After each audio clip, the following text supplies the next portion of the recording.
it's about that time. I'd like to thank everybody for joining us today and welcome you to today's webinar. This is Justin Philman with Local Government Academy, and I will be moderating the event today. So if you have any issues, please feel free to send me a message through the chat window, and I'll help you out however I can. We really want to encourage questions and feedback, so leave any comments in the chat window, and I'll pass them along to our presenters. We'll also have some time for Q&A at the end of the presentation if you want to just save your questions for the end. Today's webinar is being recorded. The video, slides, and resources will be made available to you within the next week. So just look out for an email from me, and I'll send you out the details. And at this time, I'd like to introduce Greg Butler, LGA's Executive Director.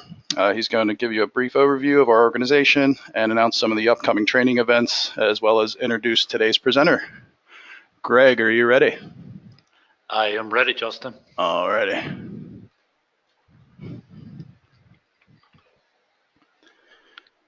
Okay. Thank you, Justin. Welcome and good afternoon, everyone. Beautiful day in Pittsburgh for a webinar. I'm glad you could join us for this interesting story from Forest Hills. Very briefly, my name is Greg Butler. I am the new Executive Director of Local Government Academy. I've been in this position for 4 months, and this is my first webinar as Executive Director. So thank you for joining me for this historic event. One of many to come. So with that said, I would like to provide a very, very brief overview of what Local Government Academy does and what we provide for our local communities, and also our relationship with Sustainable Pittsburgh and our Sustainable Development Academy. So I'll quickly run through a couple slides and then I'll introduce our presenter, Patty DeMarco. So Local Government Academy, we've been around for 34 years. We provide a pretty robust curriculum for local elected and appointed officials, and oftentimes for managers and staff of local municipalities. As you can see, we provide an online course catalog, archived webinars, in-person courses, our almost famous newly elected officials course, and of course the Sustainable Development Academy. We also offer several services to our communities. We have a robust and growing internship program where we provide internships through local colleges to our municipalities for the summer. We have multi-municipal grant program where we provide grant funding for multi-municipal comprehensive plans and sustainable assessments. In addition, we offer technical assistance, especially to Act 47 and early intervention program eligible communities. And we have a local government job network on our website. Also on our website, we have local government resources and links, and we do offer scholarships to communities in need in order to attend our courses. So that's a gigantic overview of what we do in case you're not familiar with our organization. We have a couple, I'm going to talk about a few courses we have scheduled, but also I want to just quickly talk about some courses that we have in production so that you can stop back at our website in a few weeks and see where we're at with some of these courses. Just quickly, we have lined up courses on food security, equity, diversity, and inclusion, analyzing fleets and facilities for reduction in carbon pollution and costs, energy efficiency and green buildings, which is right in line with today's webinar, and also a Blight Busters program. As far as online courses, we plan to do quite a bit of production with our online catalog. We want to produce 8 to 12-minute courses on fundamental topics for mostly newly elected officials and any elected official that may want to refresh their knowledge on certain topics. Each course will fall within a pillar of good government, which is a series of 8 categories that we've developed that involves different aspects of local government. Also, assessment of learning and credentialing, and then a good government performance program ultimately. So that's just an overview. None of this has really been developed yet, but it's all in the planning just to strengthen our impact and our reach within our communities. So we have a few courses scheduled. I won't dwell on these too long. I would recommend that in about a week you come back to our website. We'll have these posted, and we'll have more information on these. I'll just let you look at these for now. This is an in-person course, Leadership in Local Government, where we'll talk about how councils and members of boards and councils and elected officials can lead communities rather than just manage communities. And we have a very interesting case study with Mayor Jack Kobustek with Carnegie Borough, that borough has done quite a bit in the last couple of years. We also have handling employment investigations. This is more HR related, but also a very important subject. Human resource topics in local government and municipalities are very important, can be very touchy. So this would be a great one to attend if you know any local officials that might be in a situation or would like to know how to handle a situation should it arise. That is a webinar, so I'll go back to that one. That is an hour-long webinar. Again, we'll advertise that on the 18th from 1 to 2. Another in-person class is Imagine Transportation 2.0. It's a collaboration with Regional Transportation Alliance of Southwestern Pennsylvania. And they're going to discuss a recent survey that they completed throughout their region, hundreds, if not thousands of responses of what communities need to improve transportation. They're going to discuss their 7 principles. And also they are going to recommend 50 achievable ideas to improve transportation in your community. And if all goes well, we will have a representative from PennDOT there who will administer a survey at the class and soliciting ideas for transportation projects. That is the approach of the new leader of PennDOT. And that's a pretty timely survey. So the class is in October. That's well within time to get the survey in. And the next to last, we have Managing Shale Gas Development. And this is in collaboration with Washington Jefferson College, also an in-person class at the college, discussing the good and bad of shale gas development and what it looks like, and a panel discussion to address assessments of community concerns and steps to resolve those concerns. And then, as mentioned earlier, our newly elected officials course, it is an election year. So after the elections are final in November, we will initiate a newly elected officials course, which will begin on the 18th of November.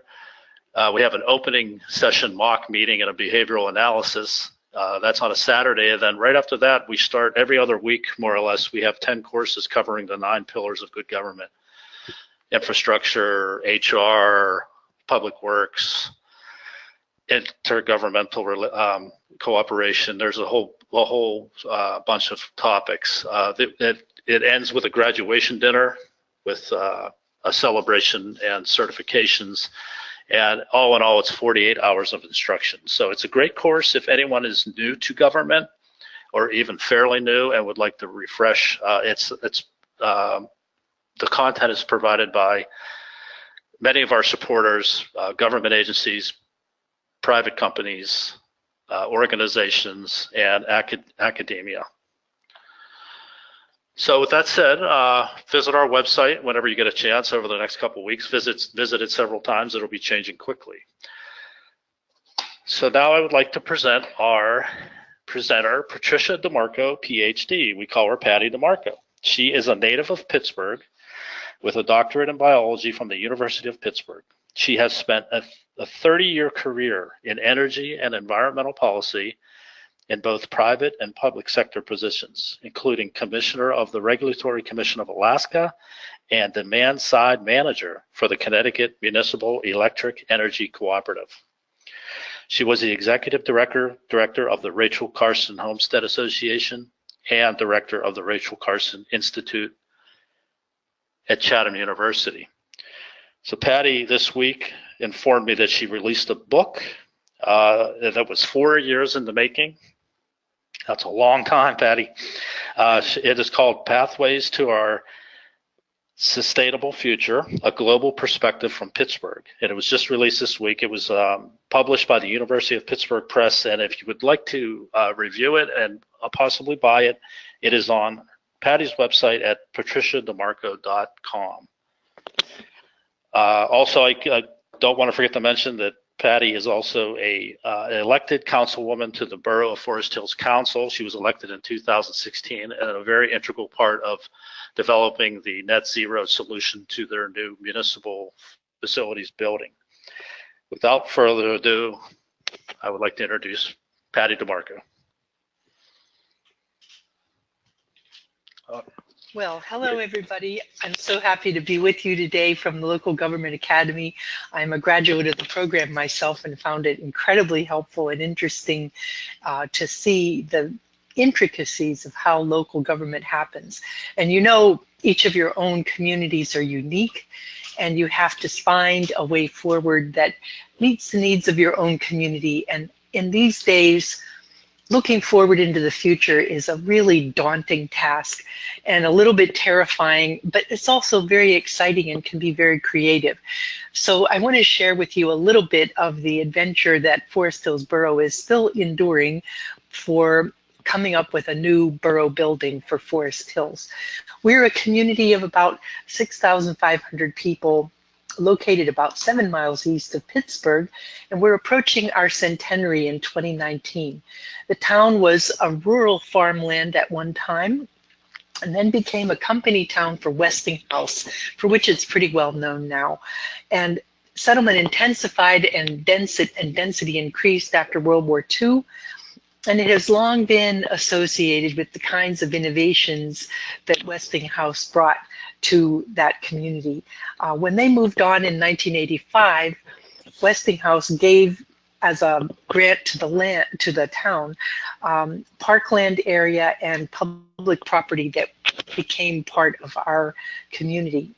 And the borough building that we have now was founded in 1922 and initially as a fire station. It's right down on Ardmore Boulevard, and you can see the traffic goes by rather intently right in front of the building. The sidewalk is really narrow compared to the moving cars.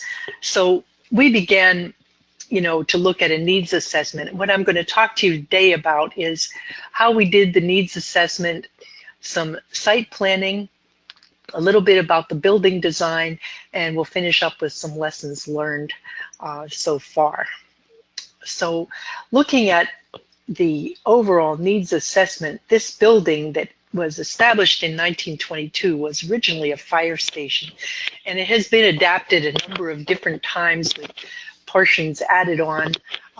It sits right in the middle of a heavily trafficked area, and we have a number of conditions that need to be addressed. One of the things that we observed was that the costs of operation of the building were increasing, and we had identified in 2014 during the Borough Property Committee review of borough buildings and borough properties performance that there were several buildings that were having increased costs with limited functionality. We had identified some safety and code issues, especially since the police department in the municipal building itself had difficulty with maintaining secure access from the street for times when you might be bringing perpetrators in to be questioned or interviewed. There's no good way to keep a secure access into the building. We had a number of code issues that were piling up, not serious, but things that you'd want to be concerned about over time. And two of the buildings were changing in structure completely. The Magistrate building on Ardmore Boulevard moved to a larger space with better parking, and this building, which housed the senior center and the library, the C.C. Malore Library satellite, were moved to Turtle Creek when the Allegheny County consolidated senior services from several smaller locations into one larger one in Turtle Creek.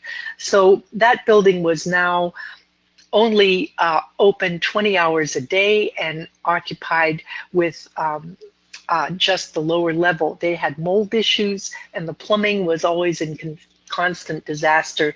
And it isn't a real accessible location. It's on a one-way street tucked away down in a corner of the community. So we had a number of buildings that were not performing well, and we wanted to consolidate the functions into something that would be more efficient.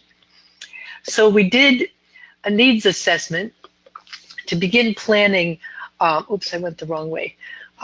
Planning for the future, and we held some public input meetings where we discussed what functions people would like to see in a new borough building and how we might use the property that we owned up on Greensburg Pike next to the Westinghouse Lodge as a way to house the new functions. And as we began the public input process, it became clear that we could consolidate a number of functions into one space and end up with a much more efficient property. Some of the goals that we identified at that early meeting was that we didn't want to have to raise taxes. We wanted to be very cost efficient, and we wanted to look at something that would serve the community's needs 50 years into the future at least. So we looked at the basic program functions that would need to be accommodated. About a third of the function was for administration and about 3% for public works use, 28% for common or public uses, and 31% for the police uses. And we had looked at in more detail room for a lobby and reception area, a hearing space for the council chairmans, the library and senior center, public facilities, the police offices, and the administrative office space. We were looking at improving the performance. Our current building operations are functioning at about $2.21 a square foot on the average. If we were to build a conventional new building, the operation and maintenance we could expect would be about $1.47 a square foot. If we started looking at a passive energy design building, we're looking at a range of about 97 cents a square foot for the cost of operation of the building into the future. By the time we had identified all of the needs that we needed to provide in this facility, we looked at a building of about 12,746 square feet, and we set a target cost of about $5.1 million. Now, in planning for the financing, we looked at a financing plan for about $5.2 million. And I can tell you that this is still in process a bit, but that one of the things that became evident is that you have a number of tools to use in raising financing for a building of this kind. We're a AAA bonded town, so we have the wherewithal to bond money, but we also sold properties where the existing town hall is, as well as the magistrate building, the senior center library building, and we own several small plots that were bought as development potential, which we think would be better served as a sold property. We can take funds from the corrective action budget to help with the water management system. And this is important because we are at the top of a watershed up here in the top of Forest Hills. And so water management at this location has benefits all the way down through to Turtle Creek. We maintain a capital budget reserve, which is currently about 7%, and an operating reserve, which is 6.5%. We did issue a municipal bond of $3.5 million. And we allocated $1 million a year for 1 year for the road improvement to use for paving and sidewalks at the new site. And we obtained a CITF grant for the library in conjunction with the C.C. Mallour Library. So that gave us some funding to work with as we were looking at how we would go about planning for a new building. What's this? We looked at how you would go into the site and did a design development workshop in April of 2016. And 34 people attended. and they discussed the uses and the functions of the space, the energy and the water systems, and how the whole building would work. At this time, the site planning focused pretty significantly on the property that is at the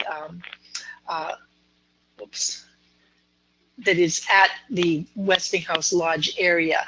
The existing building is down here, right in the middle of the Ardmore Boulevard throughway, and we would be moving it a couple of blocks up to the top of the hill where the Westinghouse Lodge is situated on the Greensburg Pike. And the site looks like this when we started. Here's the Westinghouse Lodge. Here's Barclay Avenue. Greensburg Pike is right here. There is a public transit system that operates right here, and you have good sidewalk and pedestrian access from neighborhoods immediately surrounding the area. We evaluated this site for a couple of things. One issue that came up during the public meetings was whether we could move the atom smasher. I'm sorry.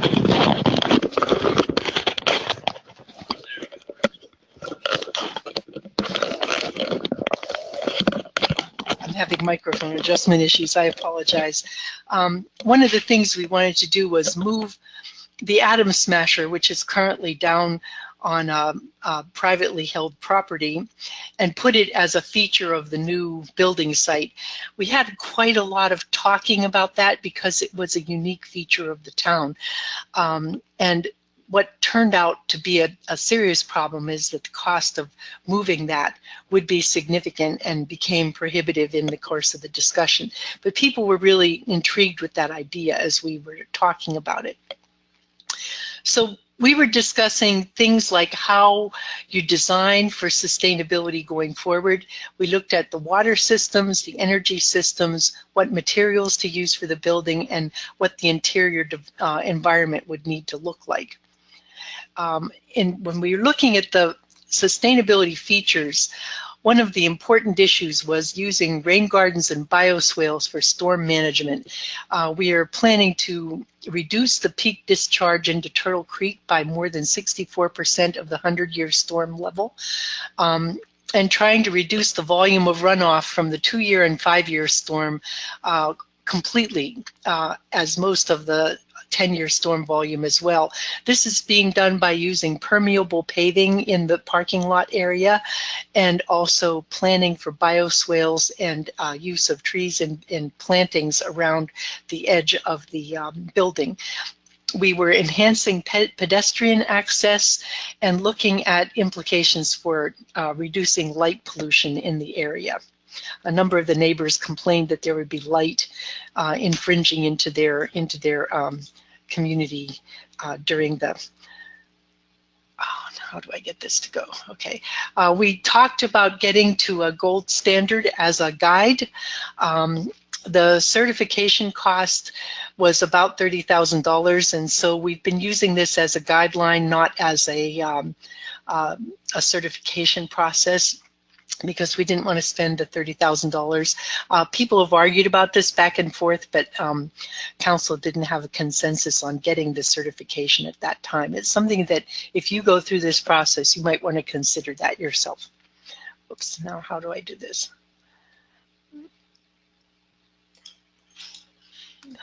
Next. We looked at a process for continuous improvement, so that we would look at a baseline and then calibrate performance as we're going forward to, improve the plan and the design, test it, and then implement the building, measure and verify how it's performing as we go forward, and then commission the actual construction. But we are looking at things that become a continuous improvement cycle, so that we aren't necessarily building the ultimate building at this point, but we did make provision in the planning for features that could be added later, and I'll talk to you about some of those in a bit. So this is the concept that our architect came up with. We have here a building with a south-facing roof and a clear story where you have translucent windows that allow light into the interior. It has a long slope on the south-facing side that allows you to control the light that comes in during the summer and then allow the light in the winter. And it has access on one end for the library and the other end for the police station.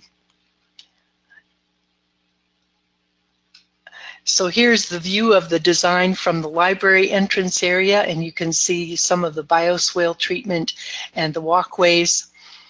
And here we have the entrance from the police area, and here's the main entrance into the middle of the building. So you have separate access, and there is a garage on the other side where you could drive into the police area and have secure access to the building. So, oh man.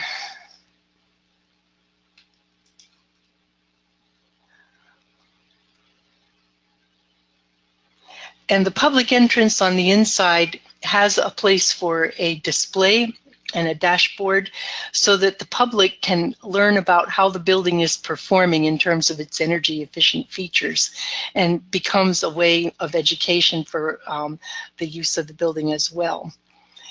And here is an interior street that runs from the library down to the police station. The wall on this side would have space for display of some of the historic scenes of the town, and an area where you could even have a rotating art exhibit and be a protected interior street providing access and seating in between in the area. The daylighting strategies, including the clear story glazing. This is a vertical glazing that provides even natural lighting without direct heat gain and without making glare into the interior workspace. So you can see here a detail of how the ceiling looks and how the interior space looks. And these are another kind of views of how it would look from the inside when it's finished.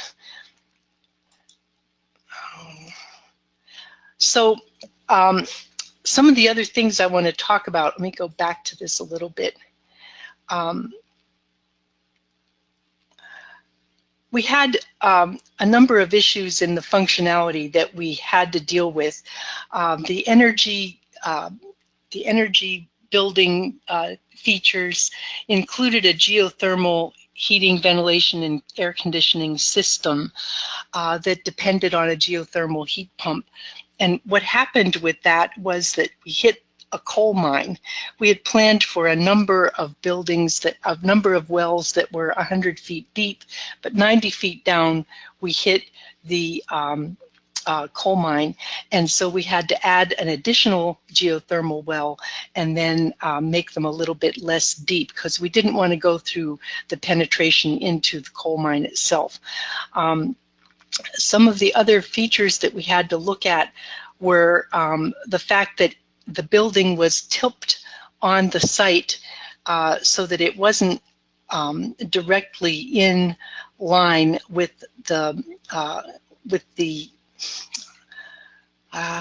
here, let me see if I go back. It wasn't directly in line with the street, but was oriented at an angle in order to have optimum solar exposure. Now, that required a zoning change because the variances from the corners were different than were specified for building orientations that were straight in line with the street. And we also needed to go to the Planning Commission because the comprehensive plan that was in existence for the town required that this be a residential area, and we were now turning it into more of a commercial area because of having a municipal building.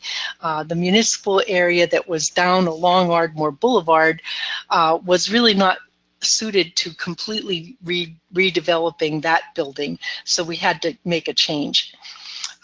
When we were looking at the energy features of putting solar on the roof and allowing for future solar addition for perhaps a parking station for the vehicles, we were looking at the energy intensity of a building that might reduce the operating cost. Currently, we're going to have an energy intensity of about 36 0.78 thousand BTUs per square foot, and it should cost about $10,670 altogether for the annual cost of operation. That is less than the cost of operating the senior center now. So it's a great deal less than operating all of the buildings that we're replacing with this. The overall heating and cooling that will be provided by this building using a geothermal deep wells will be 118,555 kilowatt hours annually for operation, and a 125 kilowatt photovoltaic array on the roof will provide an estimated 151,947 kilowatt hours annually. So that will cover operating the geothermal HVAC system plus all the electric loads in the building for a net zero energy operation. The building will be connected to the utility grid for electric service, and it will have a net metering tariff with Duquesne Light. And there is a gas line for the emergency generator that is going to be supplying emergency service to the police station under extreme conditions should it be needed. I've gone through the interior quality of the building. Was first of all to conserve energy as much as possible rather than to look at tightening it up later. We designed it with a very conservative approach to having high insulation with the roof at R50, conventional is R38. The walls are R40 and the conventional is R19. And to use natural daylight so that people's workspaces will have illumination during the daytime, which is the primary times when the building is functional.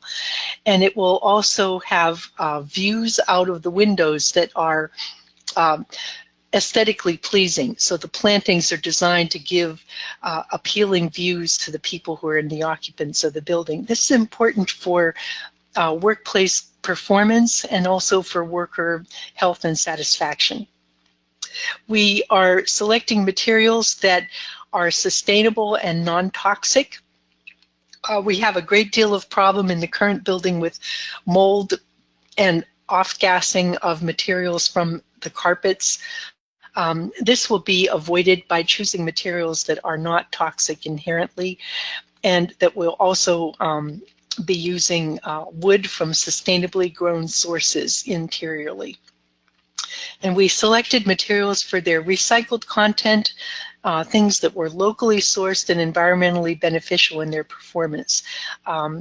So we did a great deal of planning to help incorporate sustainability principles altogether. We approved the design plans in November of 2016 and selected Volpat Construction as the general contractor. And we held groundbreaking ceremonies in December of this year, December of 2016, sorry. Go down here and show you people breaking the site. We invited all the relevant dignitaries and our architect and general contractor, and we used EIS Solar for the photovoltaic system interface. The system interface with photovoltaic was designed so that the EIS company could take the tax incentive since we are a municipal non-tax entity, and so we have a 7-year period of time when they are the owner of the system, so they can take the tax credit, and when that has expired, then we can either continue to lease it from them as a service provider, or we can buy it out in its entirety at that time, which is, I think, the recommended strategy at this time.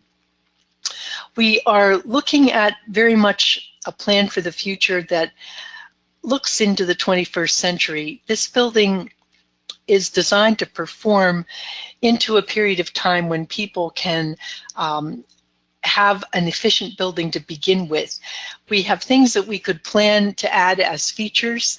And when we put the slab in, which contains the geothermal system and all of the mechanicals that are in the slab, we included space to add internet connectivity for the library and upgrade the computer and interface with the electric system through the ductwork in place in advance. We also provided for an interconnect out into the parking lot in the event that we can add in the future a solar array as a parking shelter in the parking lot. These are done in places like at Frick Environmental Center. You can see such parking arrays, and also at Chatham University. I can tell you that this whole process has been extremely instructive as a community engagement process. I can tell you that communication is never sufficient, no matter how much you think you're doing. We had 4 community planning sessions where we invited the public to participate. We had many public sessions in council meetings where we had various presentations on the energy system, the selection of materials for the interior, talking about the atom smasher and moving it and not moving it and all those things. We had a lot of public dialogue, but we still encounter people today who say, oh, you're not going to have enough to pay for this, where our taxes are going to go up, everything's going to be a disaster. But I would say one of the things that we did identify as an issue that I would recommend is that even if you have a financial estimate at the beginning, get some options on the price before you actually start building, but after you've selected the design. Because we found that when we had the actual design addition, especially of adding the library function, we really were wishing we had had a little more in the budget. And so I would suggest that you get farther down the road on your design before you decide on your financing scheme. Another thing that we found that I wish someone had told us would be to hire an owner's representative to be on the site, not the general contractor, but someone who, it could be somebody from your engineering firm or your public works firm, but someone who has the responsibility to be on the site on behalf of the owner of the municipality itself. Right now, our borough manager is spending a lot of time doing that function, and you can go to the Facebook page that he maintains to see ongoing daily progress on the building. But it was something we hadn't anticipated as being quite so time consuming. And then the logistics for the transition. We have 4,000 volumes in the library that have to be moved. And things like that are going to require, thinking through.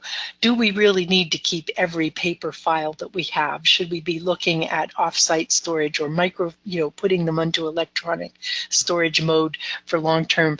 How much space are we really going to need into the future for storage and other kinds of things?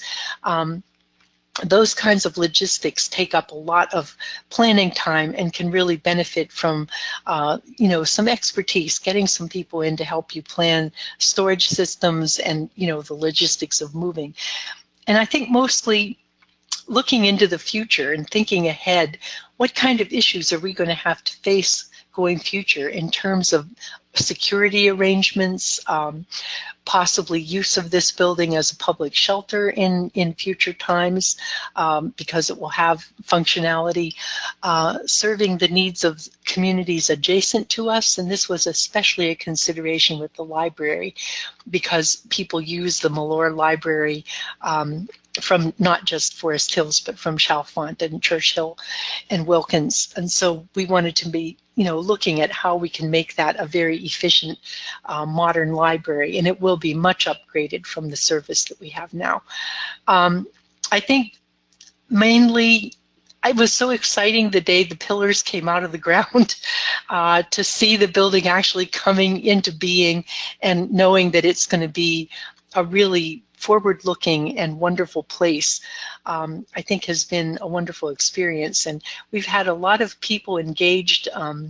The garden clubs are conferring on planting the landscaping and the bioswales for water maintenance. We've had people looking at, dedicating trees. The Boy Scouts are putting up a particular area for receiving flags for safe and respectful disposition. And we've planned the place so that it will really represent the best of our community going forward. So I would be happy to take your questions. And thanks again to especially Steve Morris, our borough manager. He's been just amazing throughout all this process. And our architect, Rob Foffman and Associates, and all of his colleagues, and Bullpat Construction, who oversaw all of the various parcels of different contractors, the carpenters and so forth. If you want to see our ongoing progress, we keep a Facebook page about it, which is just for the municipal building, and there's also the Forest Hills Borough website, which has a great deal more information as well. So I will end there and answer any questions that you might have, and we'll see where we go from there. All right, Patty, I just shared the link for the video that you sent us with Steve Morris explaining the new building and everything. So if anybody wants to click on that link and watch that video after we're done here, feel free to do that. We did. Yeah, it's a walkthrough of what it is like yesterday. So. Oh yeah, it's pretty timely. Okay, Jim Price had a question. He said, "What was the attendance like for the public meetings during the planning process?" They varied. The smallest one was on a winter day when it snowed, and we had 18. The largest one was 56, and they ranged, on an average about 34, 35 people. We did have discussions at borough council meetings over, the course of all of these years, and there were various times when we would have larger crowds. But I think the biggest one we had was on the Atom Smasher discussion. All right, and another one was, as a borough council member, how would you respond to a citizen who asked, why in the world would you spend $5 million of taxpayer money on a borough building? Well, we get that question quite frequently. Actually, we have a great deal of planning going into it, and the cost of operating that building have been escalating. We are looking at reducing the effectiveness of borough services, and we are looking at providing into the future for a building that will be much less costly to operate over time. Going from $2.21 a square foot to 97 cents a square foot is a significant improvement. We are not raising taxes to build this building, so the taxpayers are not going to experience a change in their tax rate in order to fund this, and we have financed it very judiciously using resources that we have available to the borough. Partly we do, go ahead. We had a question from Lori. She said, were there any grants or any other types of funding used for this project? If so, could you share which grants you used? Yeah, well, a lot of the grants that are available for this we are not eligible for because we're a tax exempt organization. We did get a CITF grant of $200,000, which gave us the capability to add the library expansion. We have monies, as I had the slide up that showed all the different sources of funds that we used. So the distribution of the costs to appropriate resources that are within the budget was the most way that we did this. We did not have a construction grant or a solar grant or anything of that kind for this building.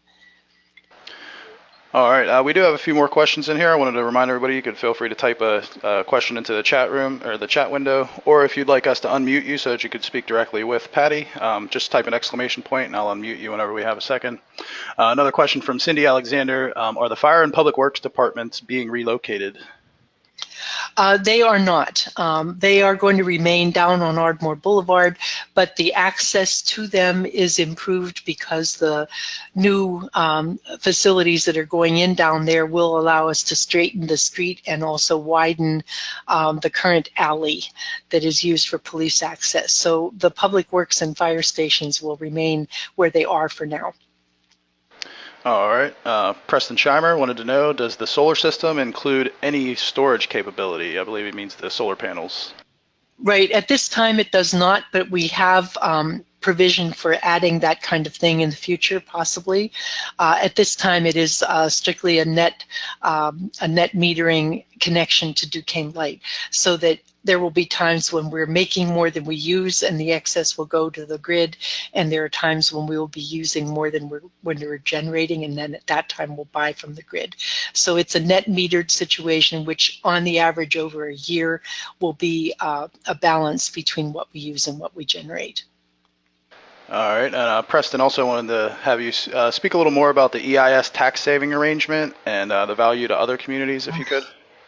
Okay, we have a power purchase agreement with EIS, which was negotiated with our borough council, Mr. Steve Corbel, and we basically have a situation where they own the system and we lease it from them for 7 years so that they have the tax credit going to their account, which we cannot take a credit for since we're a nonprofit. And then at the end of that period, the cost to us would be reduced because they have taken that tax credit and passed that on to us. So then we can buy it at a lower cost than it would have been if we had bought it the first year. All right. Looks like Greg typed a question in here. I think everyone can see it. How much did the energy dashboard cost? He says that's a great idea. Well, it's not so expensive that it had to be a separate item. I think it's a couple $1,000s at the most. And basically it'll be an LED display in the lobby that will allow people to see. If you've been to FIPS, they have one in their living energy, in their living building hallway, and it allows you to click on it and see, oh, this is how much we're using today, and this is how much we're generating today, and this is our water situation.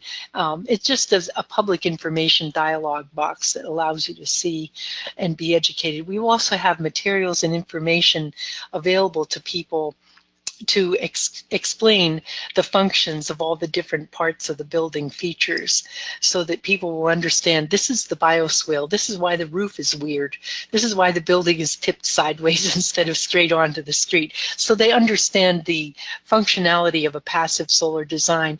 And you know, I don't know if we'll have a place where you can see the extra thickness of the walls, but we'll certainly illustrate that so people understand the basic principles of make it as efficient as you can by design, and then you don't have to add so much energy for normal operation going forward.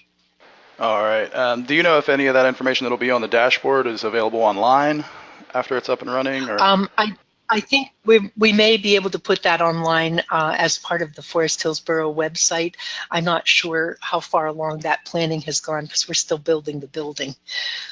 All right, good enough. Lori had another question. She said, what percentage of the savings do you estimate the borough is saving in the new building compared to what you were spending on the old building? Well, the $2.21 a square foot in the existing buildings compared to an estimated 97 cents a square foot for the new building. So it's a considerable savings. If the building operation is supposed to be covered by about $10,000 for an annual operating cost, we're spending 12 on just the senior center right now. All right, question from Raymond. How many tons of carbon will you be avoiding over the lifetime of the building compared to the existing building? And have you estimated the avoided social cost of carbon from that? I haven't done those calculations yet. I think we need to do that, but I think when we get the building up and running and have a year of actual operation data would be the right time to do that calculation. I know that just by not using natural gas or oil, diesel fuel for the operation, we will be a considerable way ahead compared to the carbon footprint of the new building. So we have not done that operational calculation until we have actual data at the end of a year. All right, and can you briefly explain the geothermal pillar system and how that is used for the HVAC system? Yeah, I thought I had a diagram of that in my slide deck, but it wasn't there. But you have a system of pipes that go down 90 feet, and there are 39 of them, and they're distributed around the perimeter in the parking lot, mostly. and you have a fluid that goes down into the well and comes back up into the building. Now, the average temperature of the ground is about 50 degrees. So in the wintertime, your heat exchanger pumps that into the building as heat, and you have the building warmed. And in the summertime, you take heat out of the building and pump it into the ground, and you end up with a cooler internal environment. So it's a fluid circulation that uses the base temperature of the Earth at 50 degrees Fahrenheit as the basis for the heating and ventilation and cooling system. And depending on whether you pump it into that or out of it, the heat transfer adjusts accordingly. And the pump is operated by electricity, which is what we counted as the electric operating load in the calculation of the energy requirements of the building. All right. If you have a heat pump heating system, the one at Juniper Village uses this. They have them at the Eden Hall campus. There are a number of places who've used heat pump systems for heating and cooling. They're common in many parts of the country as well. Okay, great. Looks like that's the end of the questions. I want to thank everybody for your feedback. It was a pretty useful Q&A session there. I think Greg wanted to do some final thoughts, and I'll unmute you there, Greg. Thank you, Justin. That was an incredible presentation. I can't believe what I've learned. Thank you, Patty, very much. Thank you, everyone that attended, for all of your participation and questions. When I first heard about Patty wanting to present through Justin, I thought this was an incredible story for our region to hear, that a relatively medium to small-sized municipality could move a project of this capacity along so quickly and so efficiently and so affordably without any tax increase. It was just an incredible story. So we decided to broadcast it as an inspiration to those that attended, and please spread the word. I think it's an incredible model of sustainable planning and thinking, and obviously the more of this that occurs within our region, the better off we are as residents and better off our region is competitively. So with that said, thanks again, Patty, very, very much. Very much appreciated. You're so welcome. It's my pleasure. And I hope your book sells very well. I know I am going to buy a copy. And also, for those in the audience, before we hang up, please stay posted for more offerings from Sustainable Pittsburgh and Local Government Academy through the Local Development Academy. We have a lot of interesting topics in the queue. So stay posted and click on our little reminders when they end up in your inbox, and we look forward to the next session. Thank you again. Thank you. Bye-bye. Bye-bye.